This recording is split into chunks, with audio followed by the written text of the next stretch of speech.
Before we get started, did you know that you can actually talk to this bot? I'm not fucking doing this. I've seen your podcast before. We're not having this fucking thing. My name is not Cameron F305. I'm not gonna fucking try to seem cool. Jesus Christ. No. See, it's not only worked not on Cameron, but it's worked on loads of other people as well. That was Ace's bit. That was Ace's dirty gay bit. I got Dr. Skipper with it, and I felt so good about myself. Oh my god. I don't even know what the fuck that is. Yeah, someone's not as associated with mainline commentary as others. I felt bad for Skipper because like he'd been waiting there for like an hour or two because of like my Wi-Fi and like my internet going down, and then I joined and that's what you do to him. It's actually awful. But how rude! We haven't even asked our guest's name, right? But for people that are wondering, yeah. Welcome back to another episode of TrashTalk. I'm here with a very special guest. Would you like to introduce yourself? Yeah, my name is Falgi from the Op Block. That's the channel name. Funny enough, Chris the Narc, love that guy, always says I'm the most annoying Twitter to follow because my name is Falgi, but he can't find the channel name because he's lazy. It happens, I know. Yeah. You got fucking mugged repeatedly. Always. Well, I usually like to start, right? Yeah, yikes, Ace, right? I usually like to start with podcasts, right at the beginning of the person's channel, right? How did you get into YouTube and doing stuff? So, it all starts as a meme. So, joining commentary, I had never really been in commentary. I always say this, the last time I knew anything commentary was when Keemstar started getting shit for the Basherverse video. That is the last commentary thing I know. I'm pretty sure that's before both of you were out of diapers. So that's kind of where I fell into it. And then years go by, I don't really know anything about commentary. And my partner, my current partner, Cloudy, she was like, hey, I like this guy FPS Diesel. I've been watching him for years. And then I started getting into drama a little bit. And the channel started as a joke. It's actually, I think this week would have been the year anniversary. And he just didn't stream for like almost 2 weeks. And we were like, fuck it. We're going to stream. And it's the shittiest stream known to man with a fucking headset mic. I didn't know that I needed better. I thought I had the best internet I had at the time. I'm also notoriously bad with technology. Didn't know that I had to update my drivers every so often. I thought your computer just did that normally. Dude. So, dude, imagine having a bad streaming setup. That's awful. Well, yeah. Well, I was about to say. So basically, from the offset, you were already better than Ace. You already had like your better equipment, better knowledge than Ace. Hey, it wasn't on a laptop, so I'm winning. Yeah. High quality is top tier in the community, okay? We don't need a dick measure here, okay? What is now? This now is crazy. Go about 2 months ago when I couldn't even like fucking join a screen share without it like lagging we and blowing up your screen. We don't have to worry about the frames per second being like 60 frames per whatever, okay? It was great. It had heart. It had heart and personality in those live streams. I'm not gonna lie. I will never forget finding Ace's stream for the first time. Because I think he covered something relatively that I had covered or was covering actually something I did. And I turned on the stream. The stream was like at 5 frames per second. And I turned off. It's like, this fucking kid's not lasting a month. And now here I am, the biggest art commentator to grace the platform. Yes. It's awesome. That's in actual mass, not in number, general size. Hey, Jesus Christ. I don't. Yeah, my muscular build. Well, I'm gonna ask, what was the first type of topics you were covering when you got started? So, interestingly enough, the first thing I remember covering, so it was the first 3 big things was Cody Ko's a relationship with Tana Mojo. Yep.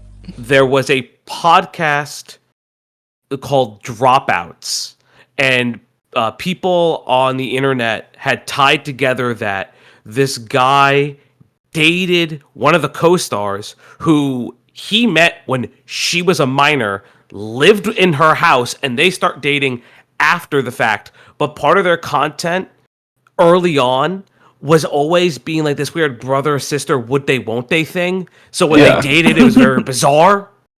And then finally because it is to this day one of the funniest things when Boogie got called out for not having cancer. It's so good. You're talking my language, right? Like that's the type of stuff I'd cover, right? You're talking the stuff that I cover right there. That's great. That stuff I can like jam with. That stuff I can vibe with. Fuck the art commentary stuff, right? Yeah. Fucking hear that crap. I can jam with that quite a bit. Especially Boogie's fake cancer. That was amazing. There hasn't been a topic that's been funnier since. It's so good. It was so funny because like I'm sitting there, right, and I'm sitting there, I'm listening to him, and I'm like, this guy doesn't have polycythemia. I know what it is. I literally have a family history of it. So this guy's fucking lying. He's fat. He's literally fat. He has polycythemia vera, like because of the fact that he's fat. And I'm just like, oh God, what is happening? And it's just the falling apart of what Boogie is, and I'm sitting there reacting to it, and I'm just thinking to the Game Awards years and years ago when Boogie gets like the community award because of all the trauma he's ever like had at the hand of his mother and all this shit, and I'm just thinking, how the fuck did we get here? This guy spent all his money on hookers and blow. Well, like, it's the fact as well that after all of that, right, after all the controversy, right, after like the whole arc of like faking cancer, that he's still got like a role in lolcow, that like half the internet has just kind of forgotten and moved on, and he's got like a viewership, he's got like a steady paycheck coming in, and he's still doing his thing. Like I know there was repercussions, but like he's just chilling. Not caring the world. I swear as well, isn't he getting married as well now? I think they both engaged or got engaged, didn't they? Both proposed. Recently. Yeah, from what he's living life. I know. Yeah, I mean his bride to be shakes like a fucking like chihuahua with a heart condition. But yeah, sure. Like a fucking swig, fucking toothpick. I feel bad for her, man. I listen. God bless them if they truly love each other, but God, do I feel bad for her, man. She got to like fucking search for that thing anytime she wants to sit on it. I thought, like, do you reckon they share a bed, right? Because I'll just be worried if like one rollover is over, absolutely flattened, gone. That's reinforced sad. bed frame as well. Just awful. I'd hope not. You know, listen. All jokes aside, if they're very happy together, listen, let it be. I don't give right. Couldn't give a shit less. I hope the face tattoo made him hotter to her. Dude. Well, taking a look at your channel as well, your most popular like stream clip that you had uploaded to your channel, it's about Cataclysm and about the Danky Jabo stuff. Yeah. Now, for maybe people that aren't familiar, I mean, the large majority of people will, but just for this picture that nobody has any idea, right? For maybe people that are unfamiliar with that, what was that all about? So what had happened was, it's such a weird thing because it ties into the ImAllexx stuff.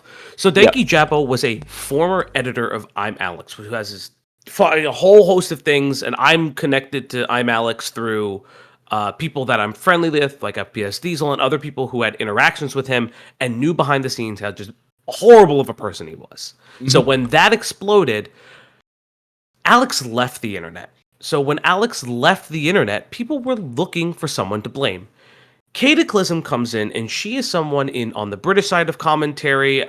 I don't particularly like her videos. God bless her. You know, more power to her. But she had connections to ImAllexx's ex. And so they were always looking for someone to take shots at so Alex could potentially come back or at least attack. Danky Jabo happened to be that person. And through that, she latches on to a God bless him, latches on to Lewis McClung, everyone's favorite punching bag, for like a month straight. That kid could do nothing right. And essentially, the allegations that he was potentially abusive because he was friends with ImAllexx, which it was never shown. He was just co-workers. It was never shown that he was talking to Alex behind the scenes. And then just these weird interactions where she is ascribing misogyny and abuse on his content when none of it, his body of work didn't do that. It was poking jokes at multiple people, not just women, but men as well. So she was ascribing certain beliefs. And then Louis McClung picks it up, fucking crashes out in a very famous live stream that may be one of the best things that I've ever been a part of, because we were trying to convince him to mod us.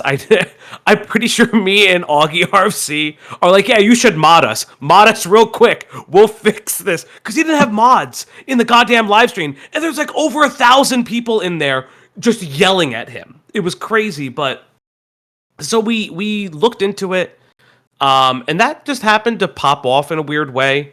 And I always find that one really fascinating because we always try to do, or at least like the channel, as I always try to do it, I try to do a diversity of content because the thing I'm also known for is screaming at a pedophile brony. Yeah. And it's just the dichotomy of those two things where it's, here's something that was normal, like what I like to call front-facing normie commentary, which is, talking about TikTok individuals and maybe like H3 or OF models and things like that. And then here is like the dregs of KF finding a person who is such a freak on the internet for a period of time. Yeah, I mean, I love the ImAllexx stuff, right? I'm gonna let you in on that, right? Absolutely adore the ImAllexx situation.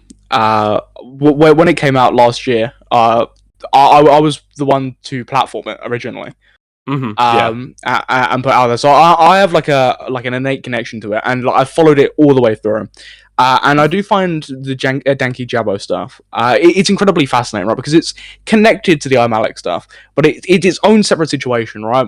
Which kind of like sparred on the whole Louis McClung stuff, where, back to back, he had like absolute big fuck ups with the Dream stuff and how he was describing stuff with Wilbur and all of that stuff, right? Where he massively fucked that situation. He, of course, had the ImAllexx stuff. And since then, right, his career's been on like a downward spiral. I think last time I checked, he's got like a fitness channel, which it's fucking amazing.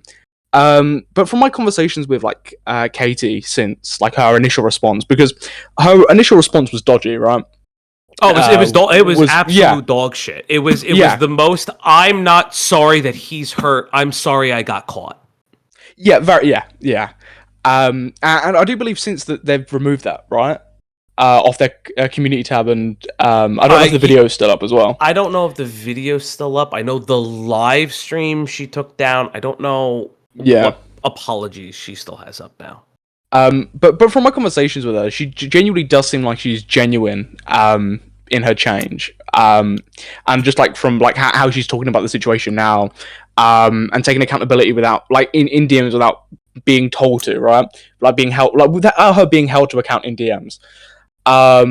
And I do think it's interesting, both how like Louis McClung, because I know, like, I think McClung got way more shit than Cataclysm did. Well, I think it goes without saying, because of all his other content and the stuff that you can go at McClung for, and his very public crash outs and that live stream. And I think it's interesting to see where they both are now, right? I think, in comparison, I mean, Katie's doing really well, and I mean, like, Louis is doing probably the worst he's ever done, right?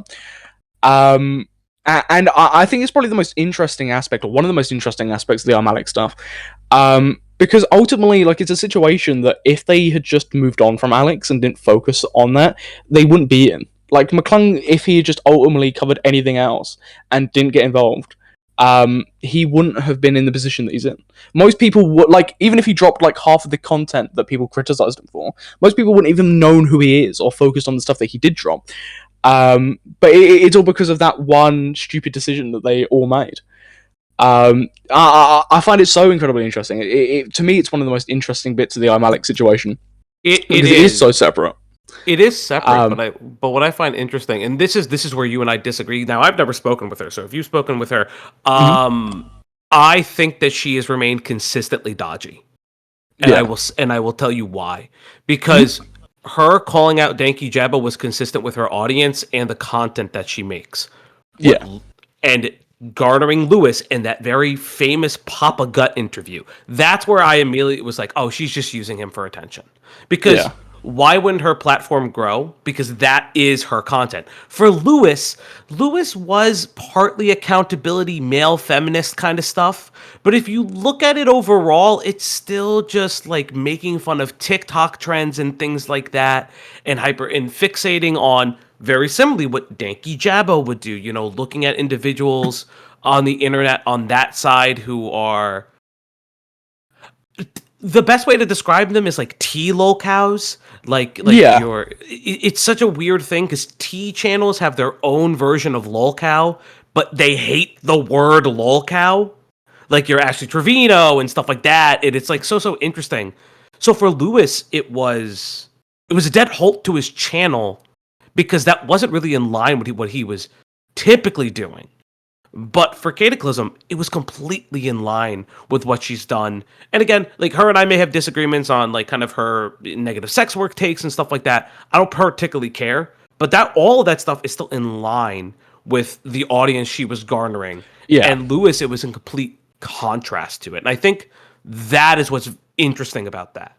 Is the reason Lewis's stuff halts, aside from the fact that I believe he hasn't made content on that channel in about 2 months, is the fact that he produced something that was not wholly his own. He was just carrying the water for it.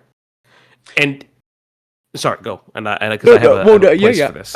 Well, like ultimately, of course, like you said, right? Like I can only base off like my thoughts with Katie off of like the conversations I've had with her, right? So of course I feel like, you know, ultimately because I've had conversations with her, I'm gonna have a different perspective in terms of, you know, what I've gauged, right, from how sincere she is and stuff. But I do 100% agree from like a public onlooker view. If you haven't like had a conversation with her or several conversations with her about it, you know, that is a perspective that like I think is very like fair, right, and ultimately charitable, right? That's ultimately the view that most people are going to have. And I think that's partly down to the fact that I don't think she's ultimately communicated that well, right? And like all of the public outings and how that's come across publicly has been in a pretty negative light. And I mean, how her response was dealt with, what she's done since and stuff. I mean, definitely hasn't come across the best possible light. So of course, like my opinions are going to be rooted in the fact that, like, you know, I've spoke to her like in DMs about it, and what she said over the past few months about it. And of course, you know, nobody, like most other people that are like basing their opinions aren't going to have that, right? They're only going to be able to go off of, you know, the stuff that's public, the stuff that she's done publicly. So of course that's where like our difference of opinion comes in, and of course with mcclung as well. I think what fucked him over as well is the back-to-back issues and the back-to-back drama that happened. Because I mean, people at that point were biting for something from mcclung, right? Were wanting him to fuck up more, and he dropped that dream video at probably one of the worst points that he could have possibly dropped it, and that really sparked a lot more of the like flames that were coming from that, and really amped up the issues with mcclung. Because I mean, the way he was talking about the Wilbur stuff with Technoblade and all these other things, it did just spark like the issues that were already present with the ImAllexx and Danky Jabo stuff for him. And I do ultimately think if he didn't drop that dream video, of course he would have still got so much backlash and from like the interviews he was on the live streams and all of that stuff and the beautiful live stream. But ultimately that dream video, I do kind of put it down to the one video that I really do think stoked the ongoing flames. And I genuinely do think that if he didn't release that video then, or release that video a lot later, I think he would have been in a better position than he currently is in.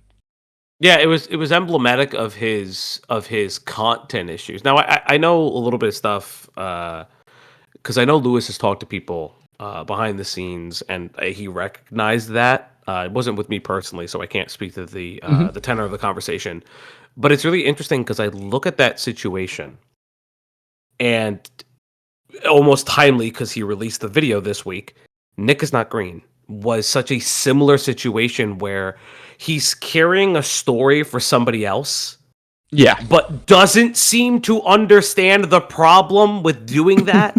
Is he continues to make content that is fumbling, falling, and everything like that.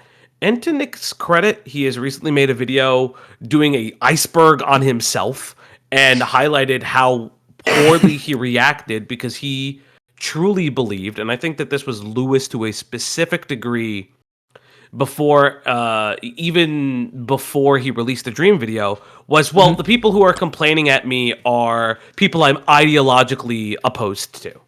Yeah. When that's not really the case. A lot of people were just like, "Hey, you platformed these ideas and allegations against the person who you have no proof of any of this. You're just saying that it happened, or it's going to happen. You're precogging allegations, and it's very interesting to see that. It's that type of mistake is ultimately incredibly damning to a channel, but it is incredibly interesting to see that kind of thing happen, not necessarily repeatedly, but happen in that kind of normie commentary space. No, for sure. And with mcclung, ultimately he like screwed himself over more. Right? I think with Katie, right, when she like did her responses and stuff, she kind of left it at that, right? Which, you know, has its negatives and its positives, right, and its critiques and all of that stuff, right? But ultimately, by doing that, right, she wasn't feeding into the stuff that was going on. mcclung very much fed into what was going on at the time by his responses on his community tab, the comments that he was responding to. I mean, I remember on the Dream video, the amount of comments he was responding to when he was getting the negative ones, like immediately, was insane. And ultimately, if you spark it and fume it like that, regardless if you're more or less in the right than the other person or your circumstances, people are going to be more drawn to you because you're the one giving the reaction. Ultimately, the smart play in his position should have been, you know, doing the responses that realistically he needed to do in reference to like Danky Jabo, and then playing it by ear and like playing it a lot more safely than he did. I think mcclung got too caught up in his head and kind of jumped to a lot of like bad conclusions, bad results, and kind of like, you know, started helping like spark the own flames of his own downfall. I mean, without half of those responses, I don't think it would have got to like such a bad degree as it did. Yeah, I would agree. Which is unfortunate because ultimately he's not uploading content anymore outside of his like gym stuff or whatever. And he was a great person to, you know, take a few jabs at and make fun of. Yeah. Well, from what I know personally, what I could say is that he is happier with he was happy about the gym stuff. So him returning to it, I think, is just him way of like having a cathartic release. So whether or not he comes back to his other versions of content, listen, I prayed every day that my favorite person in the world who's ever crashed out in my stream chat, Jake Doolittle, would return. And he has. He finally has. It was a shit video, but hey, Jake Doolittle, he's back. Maybe tap dancing to his own beat. See, the like mcclung and like Doolittle, they're very similar. Like characters, right? I mean, I think Doolittle was far worse because I think you can really stoke Doolittle. And I think he's funnier because he's so up his own arse and self-righteous, right? Well, I feel like mcclung didn't have that. I mean, he was definitely arrogant, and I think especially that's on show with his Dream video and the things he's talking about, and he's very much out of his depth, and he's very much just waffling for the sake of waffling and having no idea what he's talking about whatsoever, and really trying to like build something up that's not there, right? Like especially with the Apple thing. But Doolittle just has something about him, right? Like an untimely feel, right? I feel like you can keep making fun of Doolittle, and it doesn't get old ever. I think mcclung kind of gets old after a while, but Doolittle has something there for him. If it's from his like fucking shit haircut and his glasses, his whining about his charity, his constant like hospital visits, there's something there for everyone with Jake Doolittle. It was, I think, the moment was the hospital stream. The hospital stream was a wild, insane moment where you kind of knew you could press the kid's buttons, and I'll never forget, like, so he popped into our stream chat because we were going over it because we had helped Diesel make a video with because we had like found some information about his dancing and stuff, as well as kind of poking holes in his timeline of I was a bubble boy my entire life. And so we were going over it, and he's like, why did you pull up my Little League photo? Which in retrospect I will agree, probably not the best thing I've ever done. We were just looking at a body of research that we had popped up, and I just popped it up for like a couple seconds, and I was like, and to his credit, I actually do believe that I shouldn't have done that, but it got him in the door. And he kept saying that, like, we had the timeline wrong. And I was like, but you have evidence of this, that, and the third. Like, his internship at SNL and all this other nonsense. And I'm just like, God, like, my man, like, are you not taking any personal responsibility for your health as well as just like your actions on the internet? And it was just like so obvious that he just didn't know what to do. And so he did the thing of trying to be the big boy in somebody's stream and throw his number around. And it's been fun. Especially now in comparison, right? Throwing your numbers around and then falling off horrific. It doesn't get better than that. And I mean, I think with Doolittle as well, he's another one where he made his own downfall. Ultimately, like, there was no drama there. I mean, like, of course you had the Ethan Klein stuff, right? And his previous history. But ultimately, if he didn't whine about his fucking charity and do that video, he would be fine. Like, ultimately, but people would still hate him. There would be a certain section of the internet that would still be talking about him. But I mean, he sparked his own downfall, and I think that's what I like about these type of people is they do it to themselves.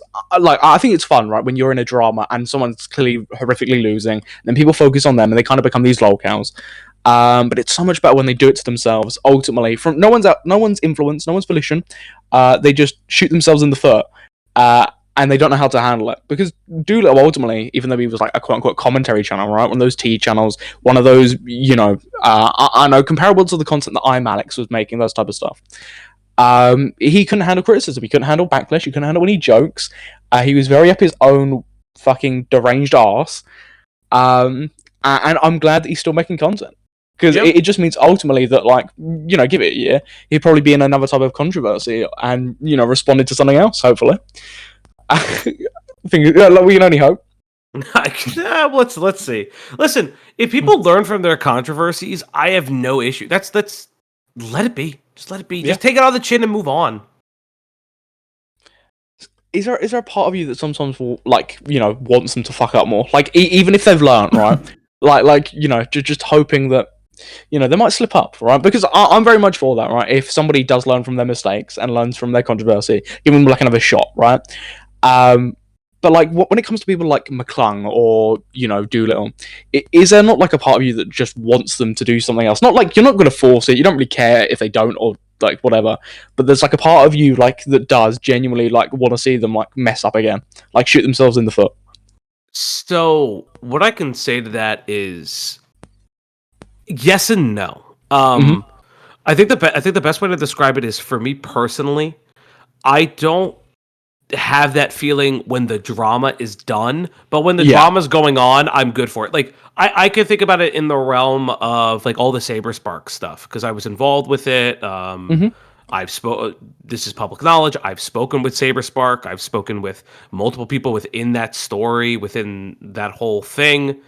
We broke some of the research on it with Beckett over at Cope and Seethe, as well as my own channel, and it was interesting because obviously there's a person at the center of this on the Twitter Brony Fandom, and he is fun to poke at. Don't get me wrong. Incredibly fun to poke at. It is fun to always highlight his contradictions. But at the same time, if it's outside of the drama, I don't really give a shit about them. If they mess up, like, we all do the commentary thing of click, well, let's see if they're messing up this time. Let's see if they're doing something this time. Yeah. But you kind of just don't. I'm kind of the mind that, like, hey, if they don't mess up, that's perfectly fine by me, because then that at least means they learned. Yeah, definitely. And I mean, like, I'm very much like, I agree with you there. And like the mentality there. I genuinely think the only person for me that's ever like not been like that, and I can 100% say that still, like, kind of hope that he continues to fuck up his ImAllexx. Would be happy if that guy continues to shoot himself in the foot. But I think ImAllexx is so different because of like his years of controversy and the guy he is and the stuff that he's been involved in. I think he's like a completely different breed to like a lot of these other people that you cover, the drama ends, you move on. Realistically, if they do something else, right, you're going to talk about it, but you're not sitting there wishing or hoping for it. You don't really care, right, when it ends. Alex, I mean, ultimately the stuff with Alice has come to a conclusion. Outside of that weird little Bonnie Blue thing he had. And he's left the internet again. But there's always a part of me, I genuinely hope he comes back and keeps shooting himself in the foot. It's so funny to like see the guy continue to put himself in a downfall and the content he brings. But I think as well that's my connection to Alex with all of the controversy that he's been involved in. Well, I think what I think is really interesting. I think Alex is a really good case study of someone who Mhm. continually recognizes the wrong thing because he believes that his name and number will back it up. Alex's return to the space and getting the viewership was ass. Shit, I was getting more fucking viewers than him. Yeah. And just his response and Alice's immediate "go fuck yourself" moment of just be like, "Oh, so here's the report that I made. Here's everything that I've done." Yeah. And it was just like, "What are you doing?" And it's what's interesting too is that Alex is a really interesting human being because of what he has touted himself as. He had the joke that goes around is that he calls himself the Oracle of Sexual Assault. And it's just one of the funniest things that I've ever heard because this guy did not foresee his abusive relationship being an absolute problem in his face, which it obviously should have been. You can't have that kind of accountability channel and then do the same thing you are condemning others of and take zero accountability. Listen, I don't need to forgive Alex. That's not for me. That's for Alice. Only Alice is the only one who can ever forgive Alex. If she doesn't choose to, that's perfectly equally okay because forgiveness is for her, not for him. But if he opened up and said, "Listen, I fucked up. Not only was I not a good partner, I'm severely mentally ill, and over years that has ruined my relationships with people, and the only thing I can do is attempt to be better, and hopefully I can show that to you, and to Alice, I apologize." Listen, that would have probably been the end of the story, not I'm actually the victim of abuse. Well, yeah. I am the victim of her abuse. Because it would be a completely different story. I mean, like even somebody like myself, right? Because going into that ImAllexx response, I'd known for a while that Alice had stuff that she was saving, right? That she didn't release everything. I mean, even when she dropped the initial document, that was something that I think most people who had either spoke to Alice or were behind the scenes were pretty aware of, that she had a shit ton more. So going into his response and how cocky he was, and like the amount of lying he did, even in regards to me, in regards to the document, in regards to the police report, in regards to everything there, it was so funny because then after the response and after the Alice document, it was so easy to get in his head. It was so easy to get clippable moments on his stream, go in there and he's like slipped up by saying a brick phone. It was so easy to get inside his head and get those clips and make content out of him. Because it was constantly on his mind. He kept saying it wasn't, and that, I'm not going to respond anymore, I'm not going to do anything else, like, you can stop doing this. But every stream, he was having like hour-long conversations with his chat about it, where, they'd be teasing him, and like, a lot of it was just like people brigading him on there. And, it was very clearly getting into his head, because, I mean, ultimately, he's not streaming or doing any content anymore. He's like taking another like leave of absence after that Bonnie Blue thing. Is very much still in his head, and it was so easy to like get content out of him. I don't think he quite like grasped it, that like, you can say that you're not going to keep responding, but by doing that you are responding, and it's very clear that it's in your head. And it was just easy to get content out of him. So much content. It's great. There's one thing I respect Alex for, is the constant content that I've been able to milk from him for the past year. It's been fucking amazing. Yeah, that's true. But I do want to kind of hand it to Ace in terms of like art commentary stuff, because I'm not well gauged in a lot of art commentary stuff. Regardless of how much research I can do for like an interview or a podcast or whatever, I'm not the art commentary guy. So Ace, would you like to take over in regards to art commentary? Look, we could start from the beginning of how I bumped into you, buddy, because we did kind of like glaze over it a little bit, but let's talk about Brony Fandom. Not Brony Fandom, sorry. Dance Burst. Yeah, Dance Burst. So, explain to me, how that all started. So Dance Burst is really interesting because, like, again, I don't identify myself as like art commentary stuff. You're adjacent. Adjacent, maybe. I had this conversation with somebody recently where it's like my attempt with the channel is to not make it niche or genre specific, but just welcome people in who may be like, oh, this seems interesting, but I either don't know where to start and I don't like a lot of people in it, which is perfectly fine. That's just how it is. Yeah. But with Dan's Burst. So Dan's Burst, I found out through Chris the Narc reacting to Harmful Opinions video. Interestingly enough, I did this recently. I don't know if Harmful ever saw it.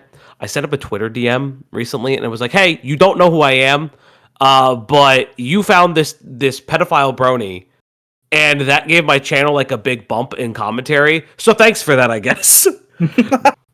But yeah, we found out he was trying to fight Kiwi Farms. He openly shared his Discord. One of my researchers got in there, and we just found just like a fucking disgusting mess of shit. Obviously, nothing like offset illegal, but like it was just so insane. And then we were like, okay, so what do we do? Do we move forward with this? Like we could just show it and kind of make fun, kind of expose. And then I got an interview with the guy. Yeah. And it kind of spiraled from there because I'm literally because we're in DMs to this day. I still have these DMs, just like talking about like all of his things. And he's saying like the most outrageous things, saying that minors can consent to sex if they really want to and all these fucking things. And I'm just sitting there being like, I'm just going to publish all this. I'm just going to publish all this. I hate this guy. I despise this man to this day. And it's so funny to me because we get him on stream, and initially I had to go somewhere after the stream. So I was like, fuck, I need to like speed run this entire stream, get him in and out, and I'm done. And it was kind of a romp, kind of systematically setting up. Every time I would catch him in something, show the screenshot that shows he's lying or contradicts himself, or makes his beliefs even crazier given the nature of his Discord server, where he wanted predators and minors to coexist to help with predator urges so they wouldn't offend violently. Yeah. It was a very, very bizarre scenario that just existed on the internet. And I think what makes it funnier to this day is Destiny. Yes, the streamer Destiny. Because when all of his stuff leaked, it killed KF for a day. So my stream happens, and the moment KF reopens, they all explode looking into this guy, looking into Dan's Burst, trying to figure out who the hell he is, like all of this stuff. And it is one of the funnier moments of the channel. Yeah, I mean, like, one of my personal favorites, like, moments from the stream is, like, when he's, like, crying to his mother or something like that, trying to, like, yes. tell him I'm not a pedophile. But, yes, he says, no, there are no little girls coming to my house! With his exact screech. Dude, it's like, I mean, you know, how I feel about this, I'm kind of leaning onto it, but, like, personally, I'm just kind of, like, wondering how you feel. Like, do you think the guy is actually, like, a pedophile? Because like, here's what I will say, because I've been open about this. After the stream, I did report him to the National Centers of Missing and Exploited Children. I also reported the server, just because for me it just didn't feel right having it up. That might be cringe and gay, but to me it was just the right thing to do. Here's the thing, right? There's a point where even if that is a consideration of trolling, you are still inviting problems, and you are still inviting bad things to happen that you physically can't wash your hands away from. To a much lesser degree, it's the same way I think we can all agree with content creators having minors in their Discord servers when they're like, but you don't understand, like, my Discord server is agnostic for my content, all this stuff. And I'm just like, no, you are an adult. You have no idea the connections that are going to happen. Similarly, that's stuff that he did not understand. And to whether he's a pedophile or not, I mean, ultimately, I can't say for certain. I have my own beliefs on the situation, but still, fuck him. Like, good content, but fuck him. Yeah, no, because, like, honestly, like, the only reason why I would probably even, like, lean to, like, thinking he is one is because I think there's, like, a DMs between you and him where it's, like, I think, what was it, that you asked that if he would date a minor, and then he said, like, he's not, like, interested in them, but he wouldn't, like, you know, turn down the idea. He hasn't found a minor intellectually stimulating enough, but he would never turn down the idea as the DM. Very, very famously, he called me worse than Turkey Tom. That is in the channel description to this day. That's awesome. And then, But then, what was it? Also, another thing that like made me think is like the girl that like he was talking to was like 14. Sure, I mean like I think he like feigned ignorance of not knowing that, but like it was very clear that she had like I think she said something like she had to ask her parents before coming over, which it's like that should tell you that this is just not a fucking adult. And it's like I don't know. Obviously, it's speculation, right? But like those two things combined just kind of like makes me think that like leaning onto him being a pedophile.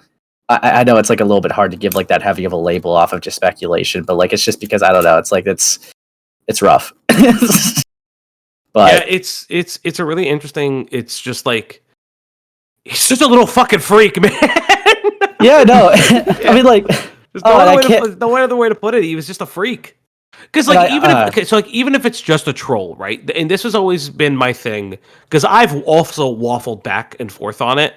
Even if it was just a troll, the idea that it would have put people in a scenario to either be groomed, preyed upon, or whatever is still inherently a problem to me personally, and I think the greater part of the internet.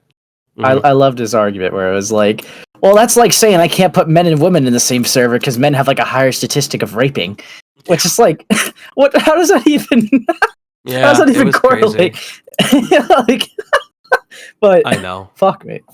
But the guy was very fucking mental. But yeah, no, obviously, right? Like that's the big issue. He had pedophiles that, like, obviously, like the whole thing was like trying to like stop them like reacting of their urges. But like that would obviously mean that they're still in progress. So like if they see like minors in the server, that doesn't mean like they're not fully like I'm not going to react on it yet because you're still in the healing process. That chance of them like just grooming a minor is just significantly skyrocketed because of the environment that they created. Yeah, this has always been my argument because I always hear the virtuous pedophile thing get thrown around and I think it's fucking bonkers. But I always say this: if there was such thing as a virtuous pedophile, they would willingly put themselves on a sex offender list. They would just willingly do it off rip because that's what virtuous is. Virtuous is understanding you have the urge, understanding that what a paraphilia is rooted sometimes in trauma or sometimes just in a broken person where it is a sexual desire that is inherently harmful to not only the person but to other people, as well as maladaptive and ill.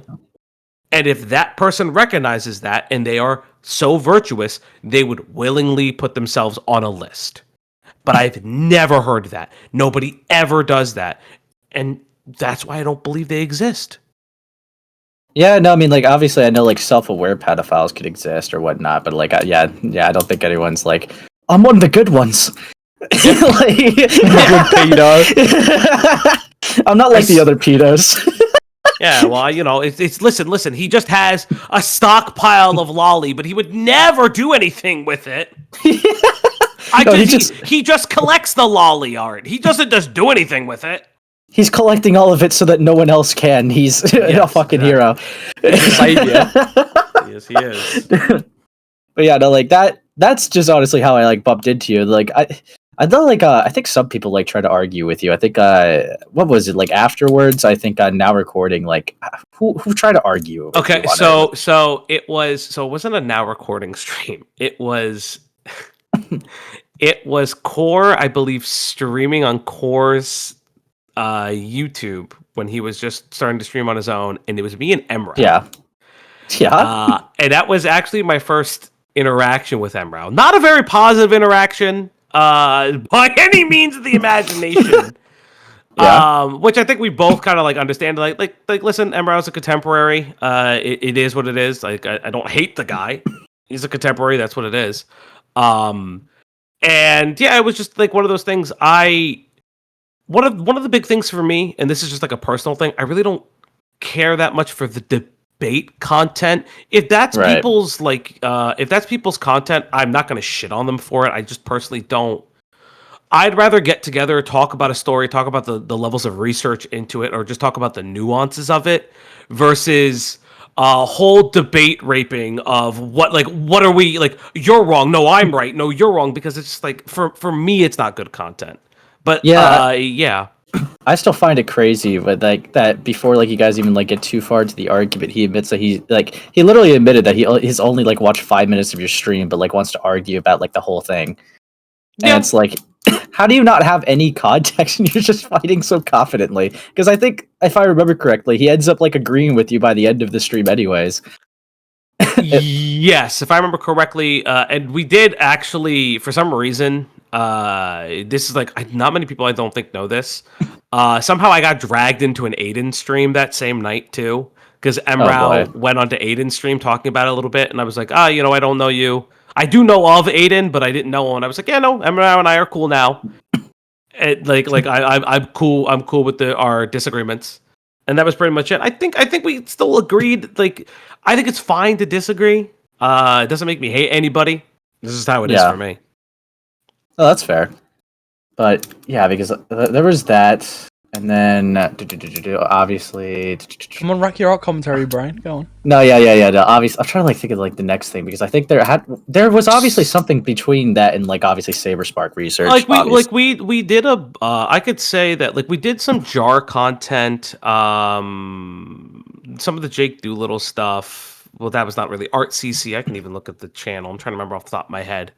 Oh yeah, you sent your soldier Ratsui to get an interview with fucking Jar. So okay, to make that very clear, that was a community member who, on their own power, went to Jar, got an interview. I've told them this privately, and I kind of don't have an issue saying it publicly now, because that person is interesting. I have no ill will towards them. That interview was ass. I tried my best to, when I streamed it, I tried my best to be as fair as humanly possible because I could tell it was ass. But it was ass. We can all fucking say that it was ass. Like, listen, I know sometimes the Himpleton interviews were boring, but at least Jar just said crazy shit.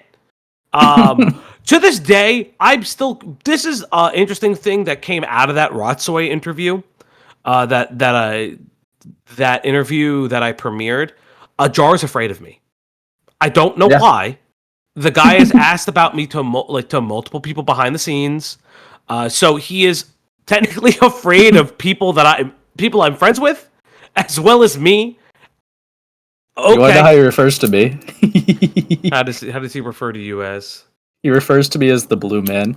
I mean, you are a little blue dude in a little blue world. Yeah. Like it's just, I will say this, just for Sam, but whatever, right? Because like I'm pretty sure you know the story of how the Himpleton calls got out there, right? Like I made a deal with Himpleton, and made a deal with the devil, right? Whatever. He was cool with it. I just ran it by him, and then like it was all made publicized. But Jar has now rewrote history to try to make it seem like I coerced Himpleton into giving me the calls and like blindly like misled him so I could make it into content, which is just not what happened at all. So like he's cool with Himpleton again, but like he by doing that he had to put like all the hate onto me because he just doesn't fucking like me. I don't know why. It's kind of mysterious, but no, it's just it's evil, dude. It's fucking evil. Yeah, but it's super interesting, but yeah, it's very evil. Fallen from grace, dude. Imagine going from one of the relevant art commentators to fucking a member of Himpleton server. That's I'd actually just take my own life. Interesting. I will say this. Interestingly enough, I wouldn't say that I'm on good terms with him, but like we've spoken through stream chat, and like we are like, I guess chill. I think that's always like one of the funny things I find about commentary is that oftentimes you are just like, you're like, I know of this person. I don't know anything else about them. I just know they're either chill, not chill, or I don't have any like real DMs with them. And it's always like really funny when people are like, "Oh, so you guys are best friends?" Like, no, I don't know much about them. I'm sorry, I don't know. Just like you and Beckett are besties. I like Beckett though. To be fair, I've worked with Beckett, so it's a little working with somebody creates a different relationship. Doing content with them in the realm of like helping create a video is much different than just going on each other's streams, which I mean he has and I have. But yeah, that's a professional way to put it. Yeah. What would be the unprofessional way of putting it? Oh, I've seen some of your DMs. Okay, that's fine. You can out my DMs. Believe me, it'll be much worse. Yeah, It'd be much worse. The scroll would be much worse. yeah. But yeah, obviously, speaking of like working with Beckett, right? Like, how was it like, going into like the whole Saber Spark shit, like, having to like do all those interviews? Like, how'd you even get like a hold of some of them even? I emailed them just straight up. Just, Straight up. Like a business Straight email? up DM. Yeah. So it's something that, because I look back on some of the interviews on stream that I've had, they're few and far between.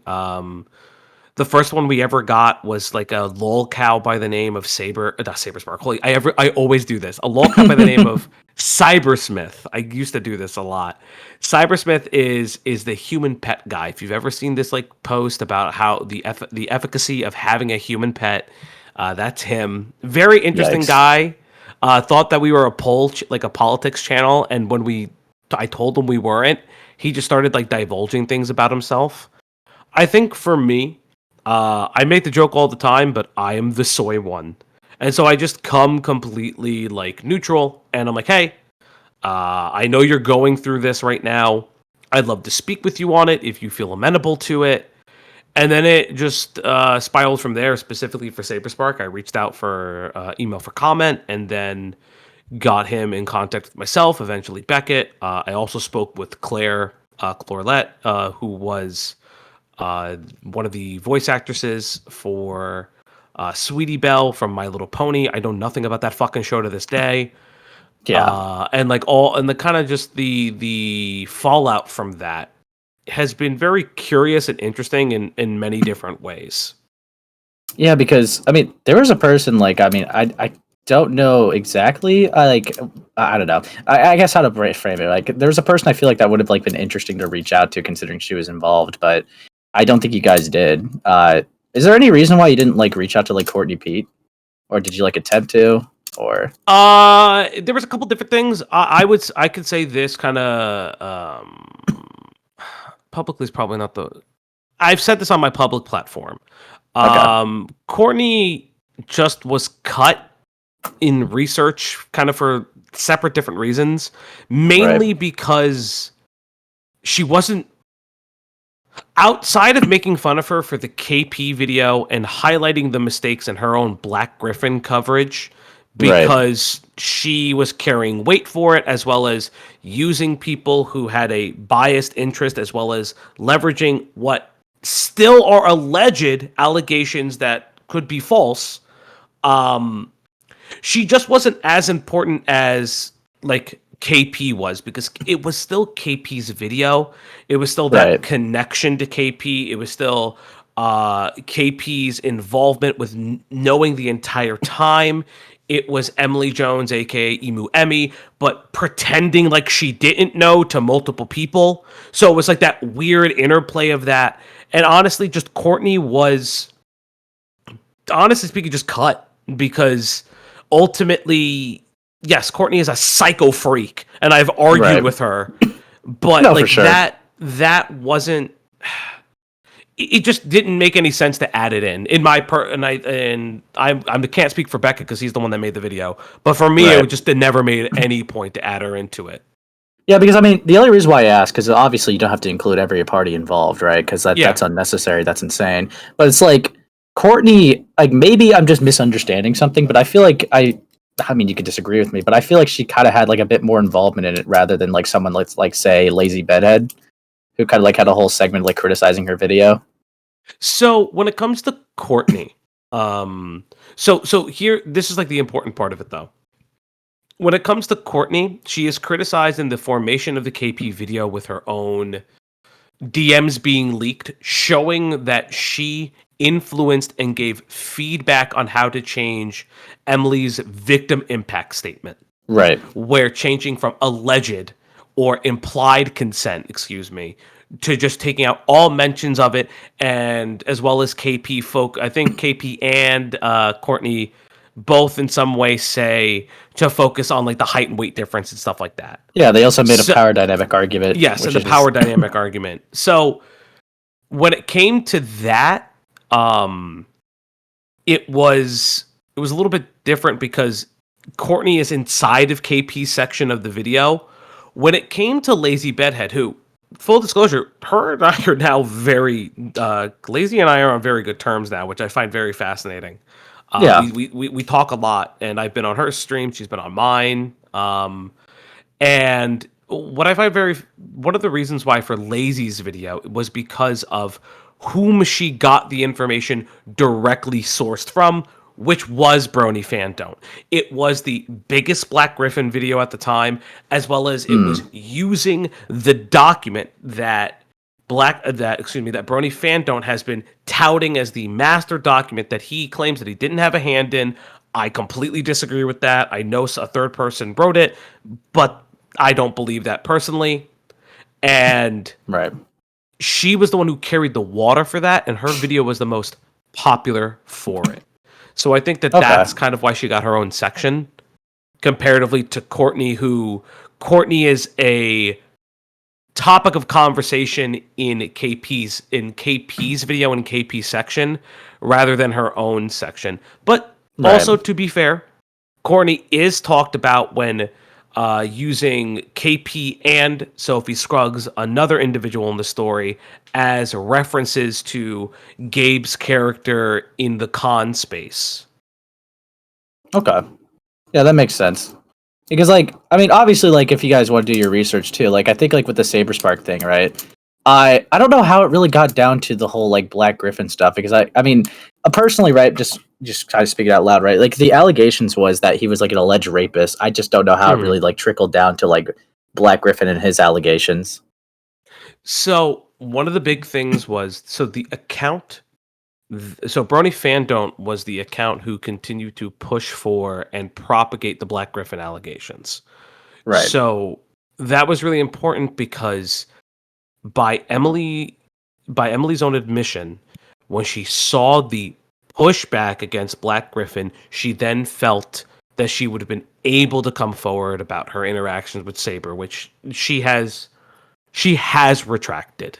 I know it's soft retraction, but she has retracted in a way due to the finding of evidence that kind of flies in the face of of her account of their relationship. Right. So when you look at it as a body of content, and you look at kind of the way that it formed, the reason why Saber is being focused so hard is his proximity and defense of Black Griffin and Claire Corlett. Now, I've openly said this on my platform, and I've spoken with Claire. Knowing somebody as an adult the entire time you two have known each other, and then later dating that person, even if they were 20 when you started dating, is still, to me, inherently very strange and icky. It is. But that is not the definition of grooming that we all love and know today. And if it is, he's potentially the worst groomer that's ever existed, because he lived with her best friend and they were the same age, because he lived in a guest home with Michelle Krieber, who Michelle's mom was his agent. And he had access to a different person whom the fandom constantly shipped them together, and she was a minor at the time. Right. So it's a very weird thing, and you start seeing the pattern of, well, Saber is being called out. Now let's refocus on Black Griffin. Well, this is why Saber has been defending Black Griffin for all this time, saying this relationship isn't predatory, yada yada yada, and that's where you kind of, as you kind of go back, you see the source of where a lot of the groundswell for Brony Fandom's involvement is. It is specifically the start of the Black Griffin documents. Right, and if you talk about that with Brony Fandom and see how they kind of botched this, then I think it would be fair to say that they're not really a trustworthy narrator or source for any other future allegations, right? Yeah, I would. He has crashed out in myriad of ways. I will. Yeah. The bridge clip is very fascinating. Brony Fandom very famously walked in front of a bridge and then sat down. And as the cops come to do a wellness check and they are about to ask his name, he turns off the live stream. That's very curious. As well as in an interview has said, well, people didn't believe me that I would be suicidal, so I just had to prove them that I was suicidal, which Yeah, is not usually what a that's suicidal mental. person says. That's not how suicidality works.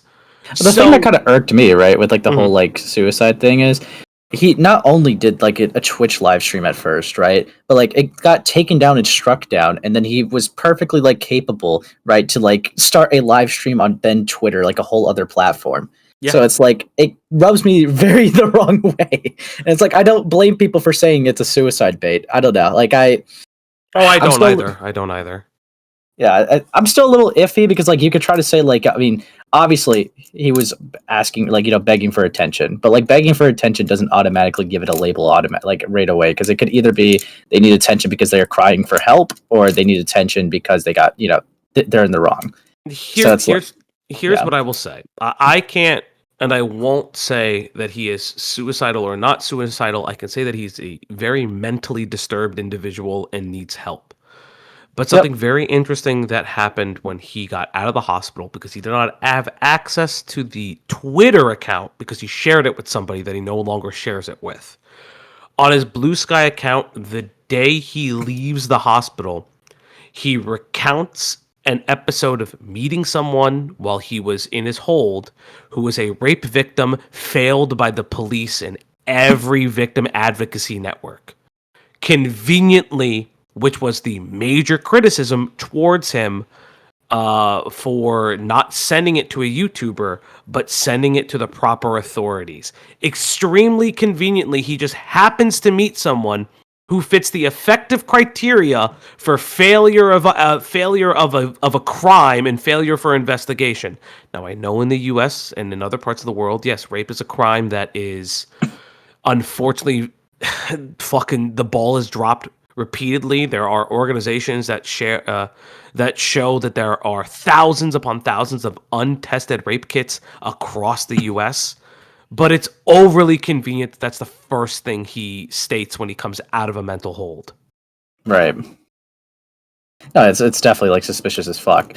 Yeah. But honestly, like I know like you definitely have like a lot of thoughts of Brony Fandom. I don't really I haven't really kept up with them too much, but like from what I can gather is like they definitely like desperately had like a main character syndrome from like what I can gather, and I think they desperately like wanted to be the internet hero, but then kind of got like struck down because they were not to sound gay, but they were the villain.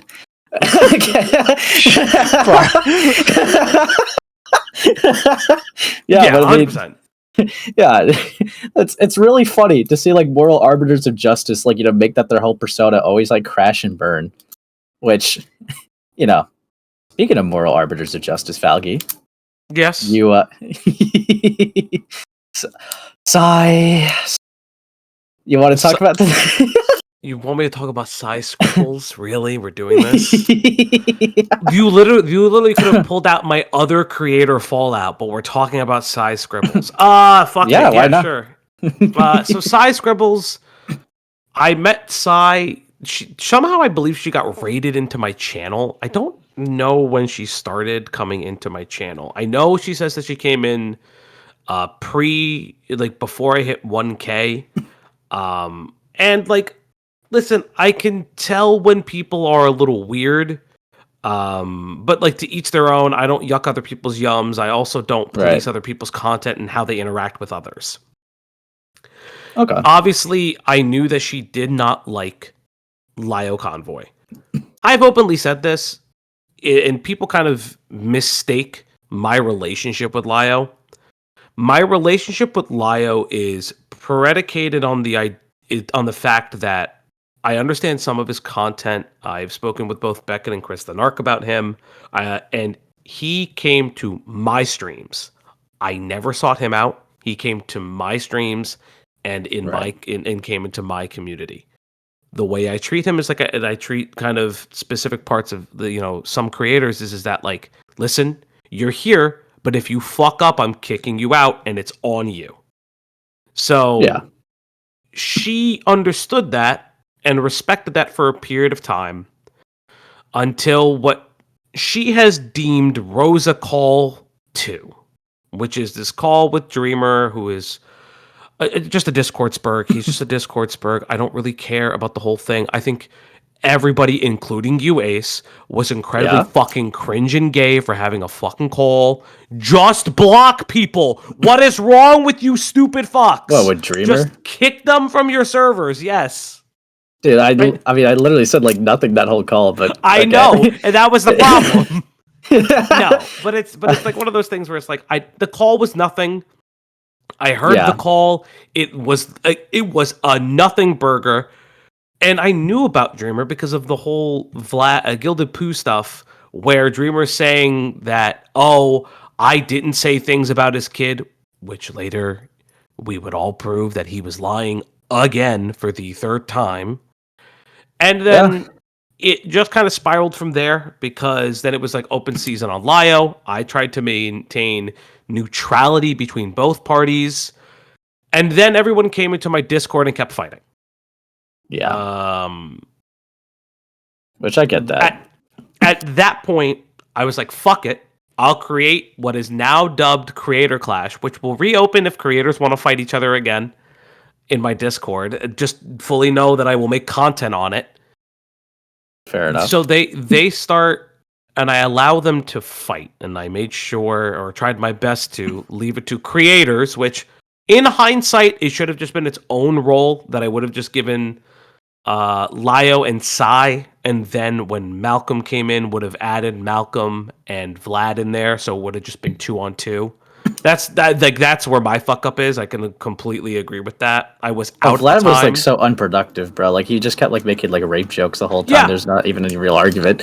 Yeah, because he was trying to piss her off, and like I'm just like sitting there being like, stop. There are times I deleted shit from that, because I deleted shit because I was like, I'm not dealing with this. Like this goes beyond the pale for me personally. And if he keeps doing, like, at one point we start kicking people out. And then, like, we start removing people's creator roles, because I was out.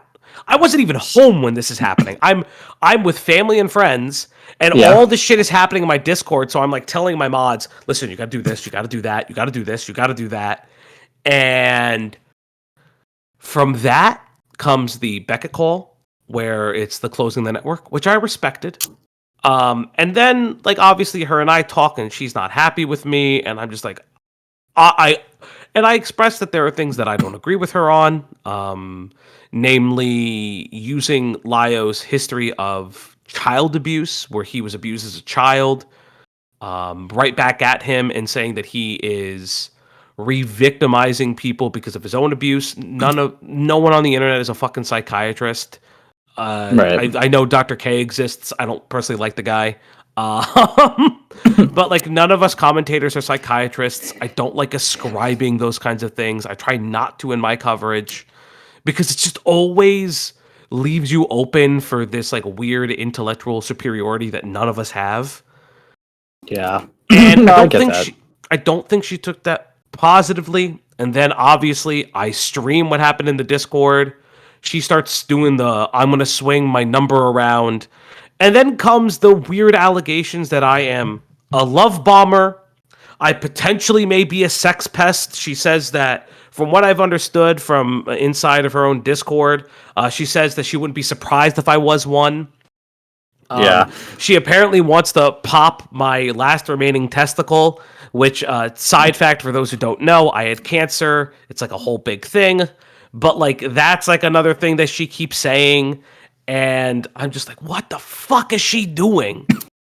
Yeah, she even kind of like backtracked a little bit. Like I didn't even realize this because I knew about the love bombing thing. But, like whatever like live stream chats, like Malcolm's server, she said like she never like even called you like an abuser or anything like that. Yeah. Which is just like love bombing is like a tactic of an abusive person.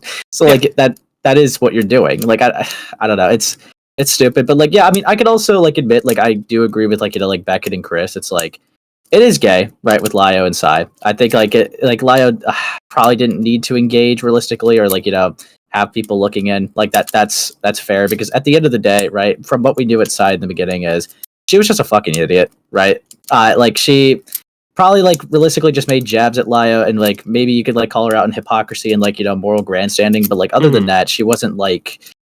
I don't know. I think it got worse now, but we didn't know that bit back then. Is what I'm basically getting at. Yeah, it's like like how seriously it was taken. I think I think like they kind of just got lucky that there was even like a a thing to like even take seriously with her, because it's like, oh yeah, sorry, you go. Well, I was gonna say like my biggest like it's my critique of her, and I've heard other people's coverages with not just Lyle but other people too. We have as an internet and as a culture have kind of agreed that the term groomer is like a softball for pedophile. Yeah. And when you're calling someone a groomer, but then you're listing like, oh, but they're not like a sexual groomer, or they're this type of groomer, or that type of groomer.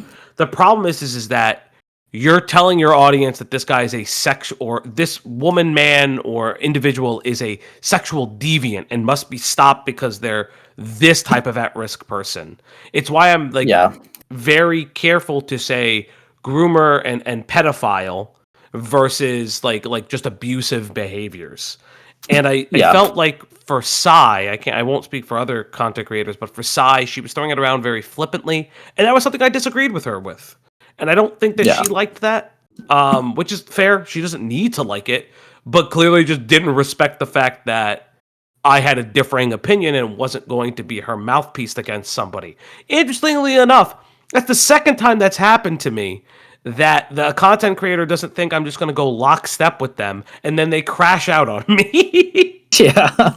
Because like even like to kind of like because something like I always say too, because like even like if it's like technically by definition, right, let's say like a scammer, right, technically by definition a scammer would fit the criteria of being called a predator. It's a person that's exploiting vulnerable people, and like they're like a telemarketer could technically be considered a predator. But obviously there's an obvious connotation that if you call someone a predator, they're not going to be like, oh yeah, that's just a telemarketer.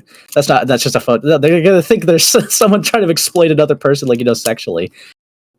So it's like, even if it's technically correct, like I'm also very careful about that, because like, I get it. Like grooming has got to be like one of the most words that could be like they're used in the most vaguest ways possible. Because it's like, it could technically apply to a lot of things. I've heard it be applied for, what was it? Like, sex trafficking cases, which I don't know how I feel about that. I haven't looked into it fully myself, but apparently, some people consider that grooming, or some people consider I would in some way consider that grooming. It's not necessarily like a cult indoctrination. It's a little bit different. I think for me, when it comes to like a groomer or specifically a pedophile, I am not afraid to say the word when I can certifiably look at somebody very clinically and be like, listen, they're kind of hitting the marks for it. Very perfect example. I don't care that people are afraid to use the word. Cinnabear03 is a pedophile. She is a pedophile. She's a pedophile. Just because she didn't have sex with a minor, she is in DMs saying that she finds the fact that somebody's underage attractive. She's having them engage in a sexual role play rape comic. She's doing all the things except touching the child, which thank God she's not doing. Well, yeah, I mean, even doesn't make her a groomer, it makes her a pedophile. Yeah, like a pedophilia would like be attraction, not action. So it's like, that would qualify. So it's like grooming. It's like I could understand, like like I think I would even consider Cindy a groomer as well, because it's like, was it? Like I think the smoking gun. Oh yeah, because like the smoking gun, right, is like she was interested in Eno's reaction to the rape comics and call, which it's like that's not just oversharing and autism anymore. That's like what like Kuma was trying to say. That's that's not that anymore. It's literally that now. Okay, now they want to hear a 14-year-old potentially like touch themselves to this shit. Like that's fucked up. Like that. Yeah, that's way worse. But yeah, I think well, where was I going with this though?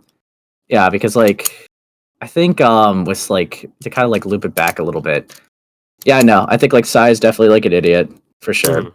And I still think you're a little bit too hard on yourself with that. I mean, I don't think you should be like too like be I you're gonna be nice to people online, and I think that's civil, right? I think it's fine to be nice to people online. I get that. If your automatic reaction was you see a mistake and that is cause for an immediate bridge burn, I would think that's a little psychotic. Like without talking to the person at first, because it's like at the end of the day, right? We're all just content creators, just trying to make content, make money. At the end of the day, it doesn't need to be like an all-out war. like every 2 seconds. I do understand that. Although, right, I still think it's very fair for me to fucking criticize her like whenever I feel like it. But like I know like what was it? I think it was something Beckett said. It's like there's really no. He said something along the lines of like there's no point in like creators going against each other because it's not really that much beneficial. Yeah, or something like that. Yeah, something similar. Like I don't. I try to I try to be as nice as humanly possible to everybody. Sometimes to my own detriment. I still don't like. I don't regret the interaction. What I regret is probably not seeing the signs or putting my foot down in specific areas and thinking I could be the bridge of peace of these people don't like each other. I'll let them scream at each other and then they'll just never talk about each other again. Which is that's what I thought was going to happen. I thought genuinely it didn't work. Yeah, because like when we talked about it, like I mean, I remember like even talking to you, thinking like, I think you'd be like a perfect host because they're both like neutral with you. But then like I know like you had like a consideration of like they might try to lead on you for like to make it a 2v1 against the other person, which that's a very fair thing to worry about, even like from both ends. Because I can imagine not just Sci, but I can also imagine Lio being like, are you hearing this, Falgi? That's actually been the biggest criticism. Anytime I've talked to people, they're like, "You were too hard on Lio Convoy," and I was like, "What? What? I was too hard on him? Yeah, I think I was softballing." No, like, because I think like to be fair, like I know Chris didn't really get involved, but like I would say like with you and Beckett, right? It's like with Lio, it's always like, which this is fair, right? I'm not even against this. I think this would actually be the standard for how I feel.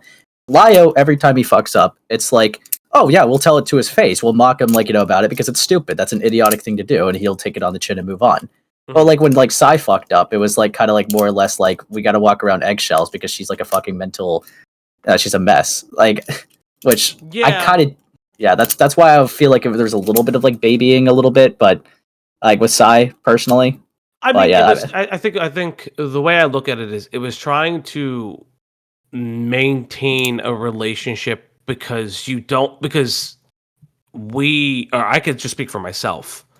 I had never had an interaction with Sci when she was in center of drama. Now I had been aware of it because previously it happened in April because my Discord server became like a weird little leak for Sci and Lio to fight each other on the timeline, with Lio putting stuff in my Discord at Sci, and Sci wasn't in there, even though I was still friendly with her. So I told them to shut the fuck up. I did. I said, if you do it again, you have a bigger platform than me. Either fucking put up or shut up. Right. And he respected that. And then like I messaged Sci, kind of something similar, like apologizing and stuff like that. And I guess because it had never happened with her specifically. From my aspect, it was, I don't know how this person's really going to react. I just don't know. Because the first time around, it was take jabs at each other and then everyone fucked off.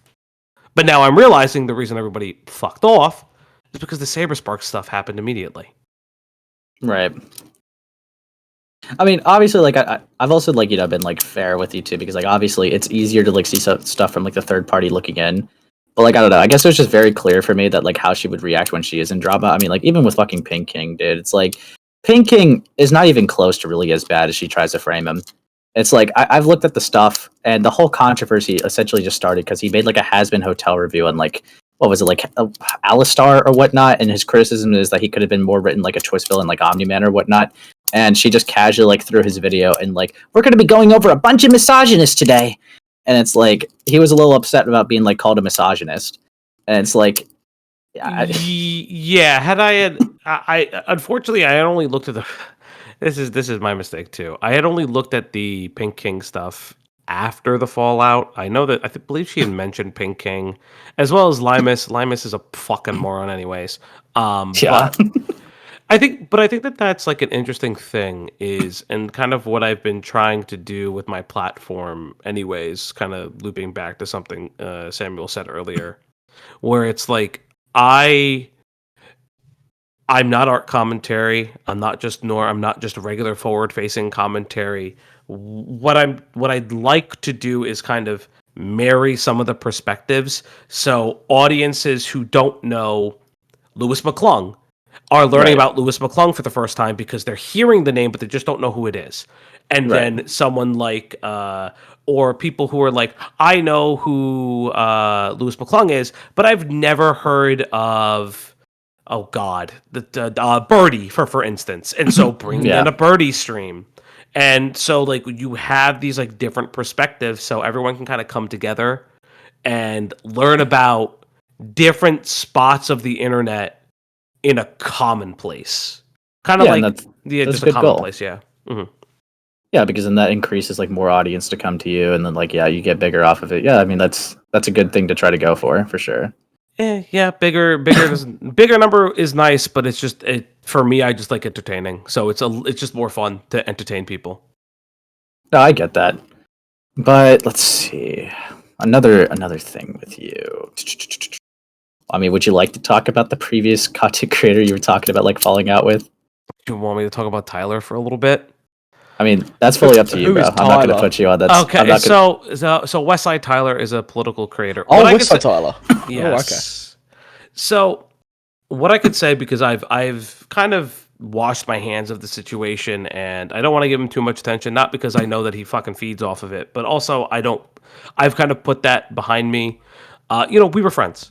And when the Destiny stuff happened involving President Sundays and Beckett's videos, we were reacting to it together on stream. And I'll be very honest. I still don't to this day don't really like Sunday. I know that because we were on that same side against Tyler, that would rope us together. No, I really don't like the fucking guy.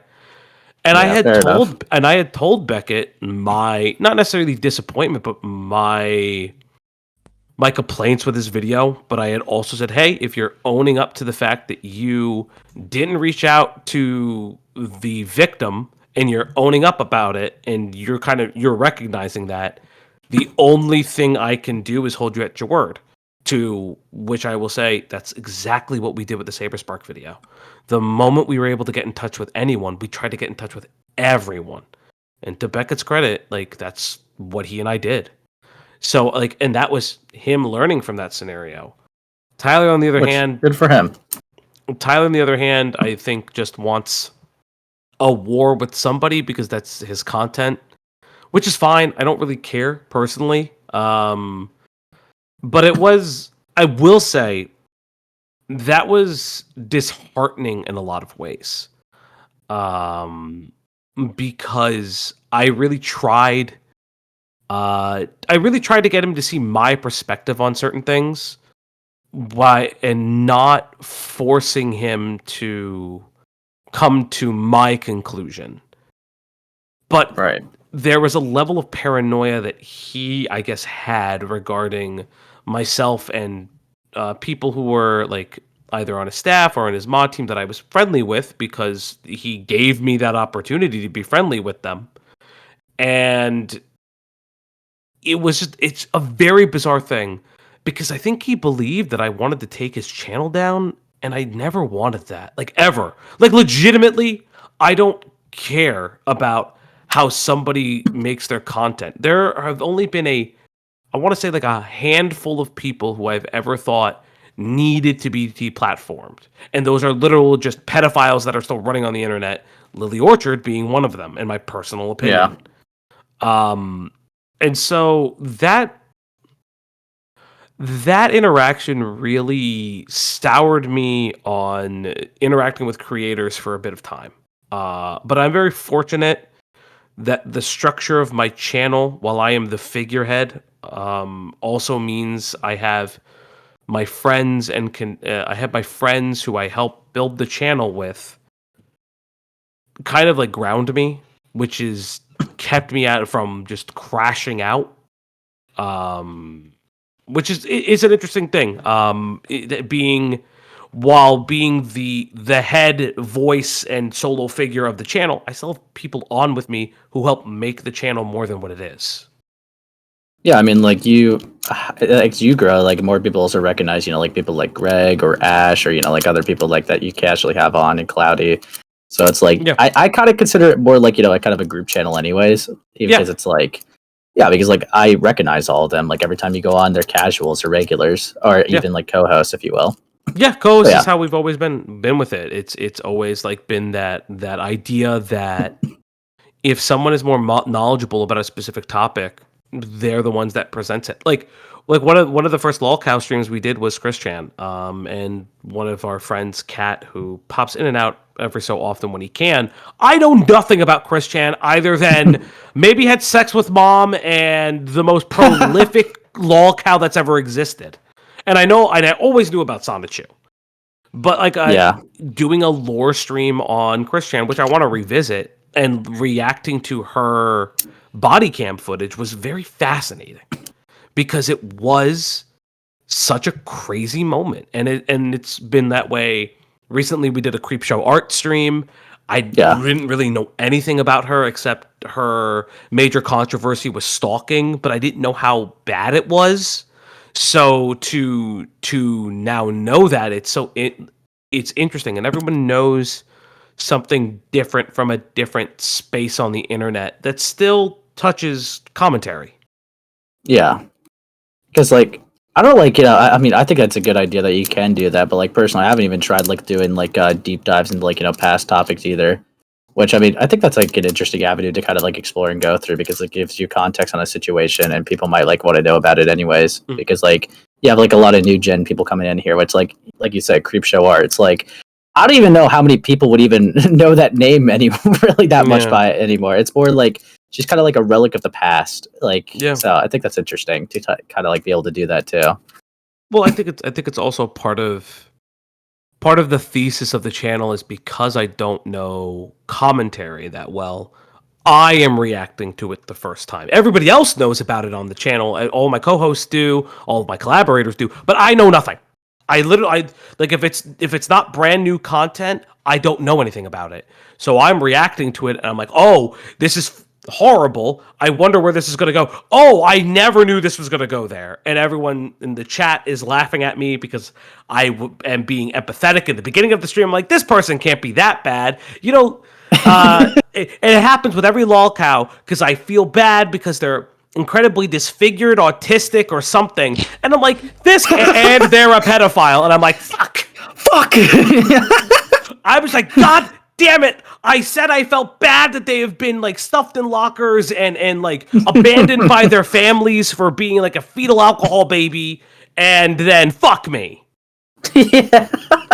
Bro, just wait for Ace's one, man. It's gonna be crazy. It's just gonna be he's just a twink for the entire time. That's all it's ever gonna be. It's I'm not a twink. I'm emo. You fucking. I can't say that in here.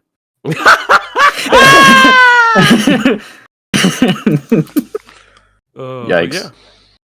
Yeah, I mean, as for like art stuff that goes, like I think like that's definitely just because I know like you said, you're trying to like be more of like adjacent. I think because like you don't want to like bury yourself like to like one niche, right? Yeah. So it's like I do see you occasionally cover things that would be artcom, but like those ones I would only I focus more on just because those are things I would say you had more of a direct involvement in. So it's like, yeah, I mean. Well, it's funny because it's like it's trying to find and marry audiences together. Very interesting because covering art commentary stuff gets you an artist audience, which I love. My artists, my community artists are one of my favorite things. It's why in pre-production we have it's still been in pre-production for months. We have a D&D campaign in the works with all of the artists from our community artists. That's awesome. We have a separate artist doing our character designs, a separate artist doing our monster designs, and a third artist who's doing our overlay. So it's all a different artist from our community and our friends. So it's really, really nice that we get to do that because I wanted to create like a portfolio for these people because we've somehow gotten a nice art community, and some of them are not digital artists by trade. They're hobby artists. That's why we do regular art contests and things like that because it's important for me. And the art contest doesn't just do physical art like a painting or like a digital painting. We've had stories win. We've had I want music to win too if people write original compositions. And it's learning through that is Then you find like a normie topic. Like we found an art commentary topic that isn't ACC adjacent at all, but a lady on TikTok and on YouTube who uses radioactive paints, and people were just asking, where do you dump the radioactive paint? And that's technically marrying those two audiences together. Yeah. I think that's definitely like a good way to like, I know like you said it's not your main thing, but that's definitely like a good way to like have like a bigger audience as well, just because you're getting more people from like different niches kind of like come to your channel. Yeah. Well, you phrase it really eloquently. Say, I've got a channel called Slop Me On, I just throw whatever shit on there. Any day of the week, whatever fucking something I want. Fucking if it's Minecraft, if it's art commentary, if it's whatever, and I just talk about it. So I do the same thing, but it's just less eloquent. It's just kind of just like throwing shit at the wall for fun. Yeah, dude. So that's how I describe it. Yeah, I think the thing that I try to do, because I don't typically do multi-topic streams, is I like to make the joke that it's a live video essay. Mm-hmm. So if it's something like we've done true crime streams, like we did the Ocean Gate massacre, like an anniversary of Ocean Gate and what happened because of it. I had just had I guess shout out to Sci. She gave me her version of a doc. I watched multiple documentaries on it, and I created a show doc on it. And we've done that with. I don't know if either of you know who Casey Anthony is. But we did something very similar because Casey Anthony came back onto the internet. So we introduced people to what a child murderer looks like and how she got away with it. Nice. And it's just, yeah. Wait, is this that Cloudy was reading, or in the fucking, what was it in your server? I'm trying to remember what it was. You had like a stage thing or something. Is this the thing that Cloudy was reading, or is this a different? No. She wouldn't have read that. We do stage talks where we read like horror stories and stuff like that in our Discord. We try to do a lot of Discord stuff. But yeah, and then we'll read Pirate Software's Furry ERP, which is one of the funniest fucking things on the internet. If you've never read it, it's hilarious. Awesome. But yeah. But yeah, I mean, Sam, do you got anything else, Sam? Well, I kind of just wanted to like wrap it up by asking about live stream in general, right? Every time I get like a live streamer on, somebody who does quite a bit of live streaming and that live type of content, how do you balance that and like scheduling, right? Because of course that's something with podcasting that I have to do, right? Scheduling, I mean, it's an absolute bitch, right? Being in the UK, trying to schedule anything. How do you schedule live streams and balance that, and like how have you like accumulated to like being in a live setting in comparison to people who pre-record videos? They've got it way easier than people who like do it live. How's that worked out for you? So the way I do it is I've ruined my sleep schedule because everyone I work with is in a different time zone than me. So I go to sleep I will end stream at like 3 to 4 a.m. my time and then wake up and do things. That was great. That's if I fucking ruined it. Scheduling it is pretty simple. I try to keep to a set amount of days, depending on how busy I am with my own personal life, because I do have a job outside of this. I have school outside of this. So I try to balance all those things together. Acclimating to a live stream format for me is pretty simple. I have a performance background. I was an opera singer by trade and through conservatoriums in college before I switched majors. I had been a part of live performances literally my entire life. So performing for me is always been there. So it's pretty easy comparatively to a format that is written. But I do try, like I said before, I do try to treat it as a live video essay. I've written scripts for a channel like for FPS Diesel on his Grums video in the past, and also written other things here and there for other people's and things like that even though it hasn't seen the light of day, still worked on them, still do research side, help with scripting and stuff like that. So I find that I try to just have like a unique way of acclimating to live stream, and I do love edited videos. I think that they're pretty good. I just don't have the time for them. I just legitimately don't have the time for them. It's part of some of the things I want to do since it is, I actually looked back. It's technically the 29th of this month will be a year-ish for the channel, which is funny. And it's something I kind of want to do in the new year is mix up kind of shorter edited videos with a somewhat condensed but explanative edited VOD, and then having my live streams. And that's kind of what I'm looking forward to for the next year of content making. Well, for sure. But because, I mean, you know, when you make those edited long-form videos, you know, you do reach a bigger audience, and they should help, you know, expand your channel. And I'm glad as well, going back to the you know, being up really late and fucking up your sleep schedule, I'm glad you brought that up, right, and the time zones. Because, you know, there are not many people that can relate to that, because unfortunately everybody, like, you know, in this sphere, a lot of them have the exact same time zone, or a time zone that's very similar. So I often get absolutely screwed by time zones. I mean, the podcast, I'm doing a podcast on Tuesday as well, and I'm doing it at 3 o'clock my time, like in the morning. And it's awful trying to do time zones and scheduling. Like, my sleep schedule is basically non-existent.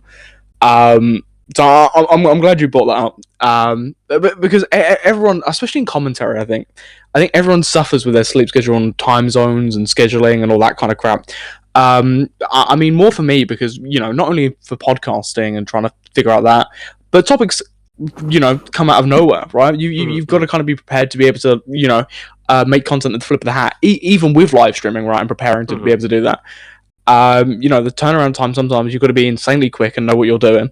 And usually that means getting, you know, only a few hours of sleep and, like, completely fucking your sleep schedule into oblivion. I think there's something interesting with that. Is I think that's the one misstep of some streamers.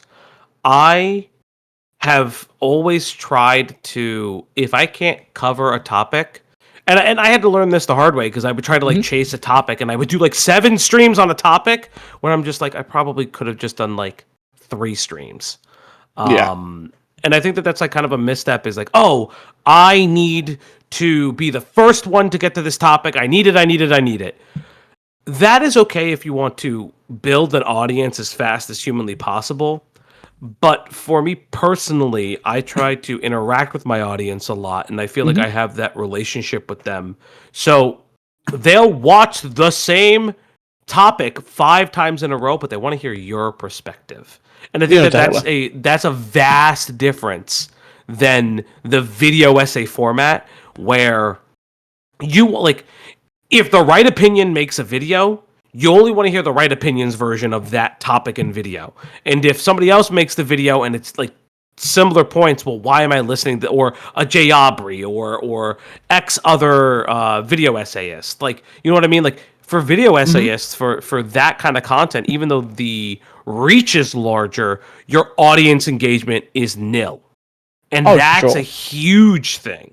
And that's the huge difference between live stream format, is that you don't have that audience engagement.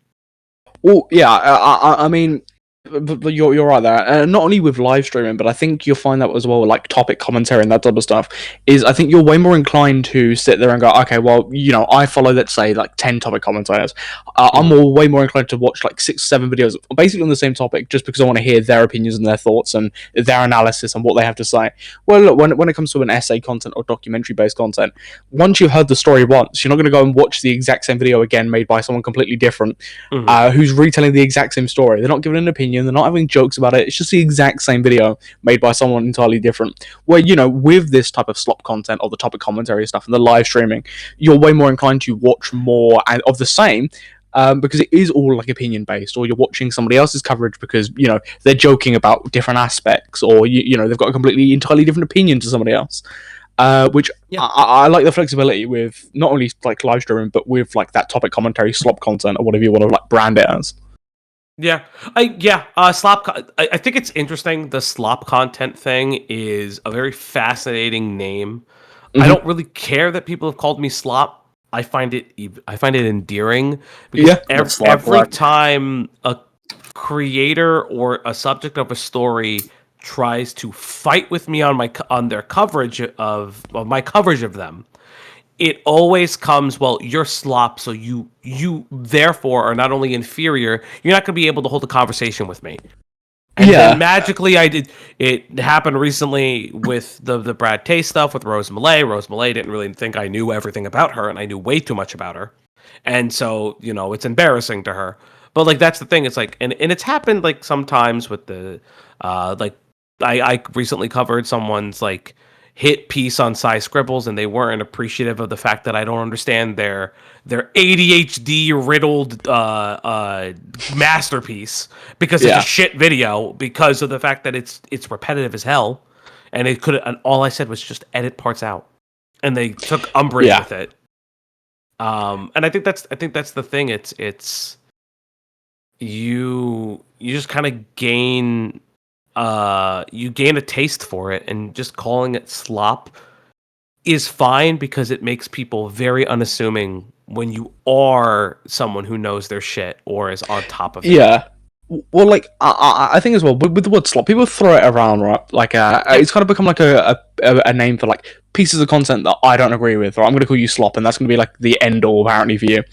I mean, I've got a channel called Slop Mule, right? Yes, that's like the whole gimmick. And I think there's this misconception as well, is if your videos aren't like the most highly edited pieces of content ever, that your videos are just immediately slop, or if you do daily commentary, or you do, like every other day or weekly commentary, that means you're slop. Just because it's maybe on that more, not low effort side, but not that as highly edited content side, doesn't like immediately make it invalid, or that you don't know your stuff, or that the video isn't worth watching, or your live stream isn't worth watching. I think there's just this incredibly misconception around it, and the word's kind of been weaponized for content that I just disagree with and I don't like, because it doesn't have the editing that I like, or the things I like, because everyone calls everything slop now. I mean, people call Mr. Beast videos slop, but if it's based on effort and production value and cost, I mean, those pieces of videos cost millions of dollars, right? Yeah. So it's a word that gets thrown around, and I think it's incredibly funny. It's lost all meaning. It literally means nothing. It means basically what you want it to mean. So I do like that slop, like what that's become, right? That niche of like slop commentary, topic commentary stuff, that live stream, because I think it's so much more fluid, and you can really have your opinions out there. It's what old commentary used to be, and I think it's way better than the essay based stuff, because I think there's only so many essays you can watch without getting bored, because they're just telling a story. Is way more interesting and way more engaging when the person you're watching has an opinion, when they're actively engaging with the content, when they're actively engaging with the topics, they're excited about the topics, they're actually showing an emotion, they're not monotone, they're not boring, they're not disengaged because they're just trying to focus on the story. And I think that's where a lot of like the essay content creators fall, and that's why there's like I think there's been a big boost in that live stream content, the slop content, the topic commentary type of stuff. But people are missing that engagement there.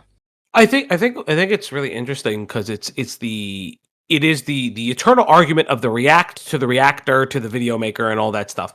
I've said this openly. I wish, and YouTube is the only one that would be able to do it if they could ever figure it the hell out. I wish YouTube had a feature that if you are live streaming a specific content and you are citing it correctly, because that's what I try to do for the most part. Sometimes I flounder with it, but I always try to cite the video that I'm react to, either in my description or at least obviously announce what I'm reacting to in the video that I'm in the stream that I'm making. I wish there was an ability to take the views you get, even if it's not the runtime, just the views you get from people reacting to it, and shove it onto that video. I know that it's probably the most difficult and possible thing in the universe, but I wish that was possible. I know it's could be exploited and stuff like that, but it would just be nice, because I wish there was a way, aside from shouting out the channel and stuff like that, I wish there was a better ecosystem between the content creator and the reactor to that content. Yeah, definitely. And I mean, especially when it is like that chair reacts. I think, of course, you get into a different territory when somebody's pausing it like every other second or every minute or so, and it's having like a big long dialogue about the video, right? You're actively adding something. You're interesting, so you kind of like deserve those views by the end, right? Because you're adding loads more to it. Where especially with those chair reacts, right? That concept, if that is something they could, let's say, like theoretically do.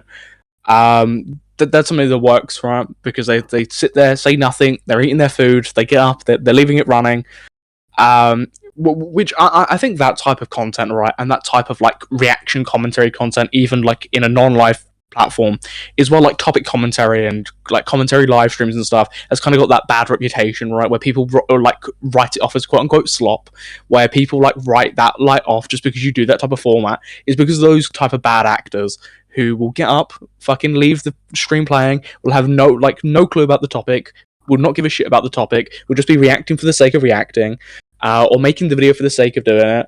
I mean, there are so many topic commentators I can like name, like someone like More Pegasus, for example, and all these other topic commentators who have no idea what they're talking about, will play the video for like maybe 60% of the video, have no opinion, and then just leave. Which is unfortunate because I do think it gives the people that genuinely want to get that information out there and are genuinely passionate about that content, kind of a bad rep. Which is rather unfortunate. Yeah, and I think that it's like it's always the weird barrier to a lot of people, not just for our style of content, but from a live streaming point of view, but also for individuals who do like tea content, for instance, because I do love a good tea girly react. I love trying to grab like TikTok dramas and shoving it onto the channel. It's always really fun to do those. I love doing that like normie style of stuff because that's like where I come from. And I think that that's like the really interesting thing is it's not just slop. It's not just chair reacts. The reality is that the reality is muckraking and reacting to interpersonal dramas has existed before React content. It existed before TMZ. It existed before Gawker and all of these places. If you look at the history of news and the history of spoken stories, some of the most riveting style of stories is dramas, is plays that involve this interpersonal struggle, this embarrassment, tragedy, and all these things. And it's essentially what we are live reacting to and live discussing. Yep. And that's what makes that content so interesting. I mean, I think that's why it's more appealing than that like essay content. And while whilst essay content is popular, that type of interpersonal content and that drama sphere and the tea content and the slop content and the topic commentary content will always prevail because there is that more like innate interest, even for like a general casual viewer. That there's something that just goes with it. And just like to wrap everything up with one final question about live streaming and stuff. I know, of course, you said about your like plans for the future, right? About long form edited content. Like I kind of just want to like wrap it up as like a overarching question. Out of all the topics you've covered, out of all the art commentary stuff you've like dabbled in with the TikTok stuff or whatever topics, what arguably was your favorite topic to cover on the channel? Arguably my favorite topic to cover on the channel. Wow, that's really interesting because I don't think I've thought about this question a lot over the past couple months because there are moments where we've touched things like we've broken ground on stories regarding obviously Saber Spark and other individuals and things like that. I think the topic that I had the most fun covering personally is I'm actually looking at the channel because I'm trying to remember the specific stream. Let's see, where is it? Where are you? Yes. I think, and it's crazy for me to say this, I think the topic that I had the most fun covering was a story about an artist, not artist, excuse me. It was a story about an Australian author who got arrested for creating a dark romance novel that involved the daddy dom little girl community, but she actually just wrote a CP novel, like legitimately. And it was one of the most awesome. And it was one of the most interesting things because for me, I'm very fortunate that I have I have women and non-binary individuals who are my co-hosts. Obviously, my partner, Cloudy, she's my co-host for that specific stream. And it's interesting because I try to be as sex positive as humanly possible on my platform because I shocker, I have sex and I don't really give a shit about it. Whoa. I know, strange. I know, What the Ace, fuck? you're a virgin. Everybody knows it. No. But I think it's really interesting to come at that from that perspective, being like, hey, this person wrote like a fucking insano braino book. Holy shit, is this like one of the most disgusting things I've ever heard? Yeah. But if you enjoy dark romance that is within the confines of consensual interactions and safe and everybody's an adult, none of us should really bother you about that. This is just a prime example of somebody misunderstanding a community they desperately want to either profit on or be a part of. Yeah. And that's something that, like, I mean, I don't necessarily think that people would like guess that would be your favorite topic or your favorite thing that you would have covered, right? Yeah. But I mean, for like, I don't know how well that like performed on your channel. They got like 1,000 views. Yeah, well, that's good. Yeah. I mean, for a lot of people, right, their favorite topic won't be the most popular one, right? It is kind of just the one you have the most fun with, right, or the one that interests you the most, not necessarily the one that does the best for you, right? You'd be more inclined to make more of that type of content. But your favorite topic will always be the one maybe you've either got the most involvement in, the one that interests you most, one that connects to stuff that you're intrigued in, and like your co-hosts or the people you make your content with are intrigued in. Those are always going to be your most interesting topics and the topics you favor most and that you've enjoyed covering the most. And I do want to just like kind of wrap it up now and say thank you for coming on Trash Talk for I don't know, it's been nearly 2 hours, I think. Yeah. I'm a yapper. I know that. All for it, man. All for it. I mean, it's longer than I thought it'd be, right? Like, I know we asked this towards the beginning, before we start recording, that, it'd be about 40 minutes, maybe an hour, depending how quickly we get through things.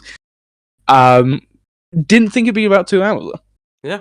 But, so you can get the fuck out now, so... Oh, fuck that's you not both. That's not nice, you. Is that how you end it? Like, listen, No. where's my gay op? I was promised the Cameron F305 level gay op. Where is the Dickers? I know. I'm sorry. I should have got him in here. I should have got him as Leroy, actually. To bust through that door. I'll make out with him on any day of the week. I love my little Welsh boy. This guy. Clip that up, post that out. But I want to end up by saying thank you everyone for watching today's episode of Trash Talk Podcast. I've been here with a very special guest, and Ace Howler. Oh my god, I called him Ace Howler. Ace Space. Fuck. And I will catch you in the next episode of the Trash Talk Podcast.